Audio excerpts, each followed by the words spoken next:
wasiirka wasaaradda xanaanada xoolaha Soomaaliland Dr. Cabdi Awdaahir Cali ayaa maanta si rasmi ah xariga uga jaray macashar cusub oo laga hirgeliyay gudaha magaalada Burco. Macasharkan cusub ee laga hirgeliyay magaalada Burco ayaa isagu goob lagu xanaaneyn doono isla markaasna lagu daweyn doono caafimaadka xoolaha ee ka dhoofiya guud ahaanba Soomaaliland. Xariga jarista macasharkan cusub ee naaxinta xoolaha ee magaalada Burco ayaa iyadoo ahayd munaasabad si weyn u kulmisay wasiirro ka tirsan xukuumadda Soomaaliland, siyaasiyiin, salaadiin, cuqaal iyo marti sharaf kale oo aad u tiro badan. Munaasabadan ayaa ugu horeynba waxa ka hadlay Dr. Ciise Nuur Liibaan iyo Ibrahim Xanaano iyo mas'uuliyiin sare oo ka tirsan maamulka macasharka xoolo naaxinta ee Burco, waxayna faahfaahin ka bixiyeen marxaladihii kala duwan ee soo maray hirgelinta macasharkani.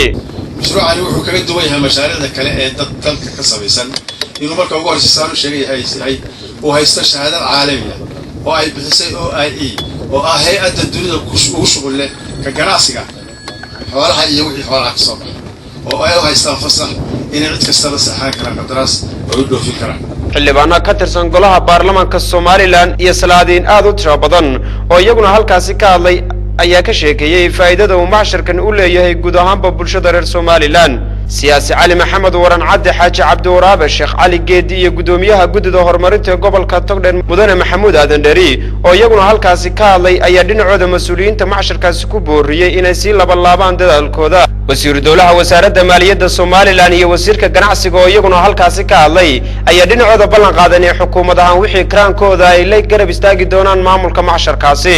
ugu dambeyntii waxa munaasabadaasi soo xidhay wasiirka wasaaradda xanaanada xoolaha Soomaaliland Dr. Cabdi Awdaahir Cali wuxuuna wasiirku ka warbixiyay faa'iidada uu macasharkan u leeyahay guud ahaanba qaranka Soomaaliland. dowladda jamhuuriyadda Soomaaliland xukuumadeeda iyo wasaaradda xanaanada xoolaha waxaan ballan qaadaynaa ilaahay hadduu nala qabto inaanu gacan mid adduun mid farsamo mid aqooneed mid taakulayn iyo mid baraarujin aanu siino laga bilaabo maanta wax haysataan garabkayaga iyo agteena joogtaan wixii kasta u baataan gacan baan iska siinaa daatiin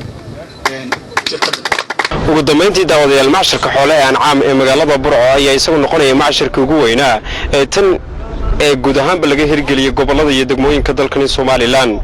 Maxamed Ibrahim Xasan, Maxamed British Television caalamiga ee Royal Burco.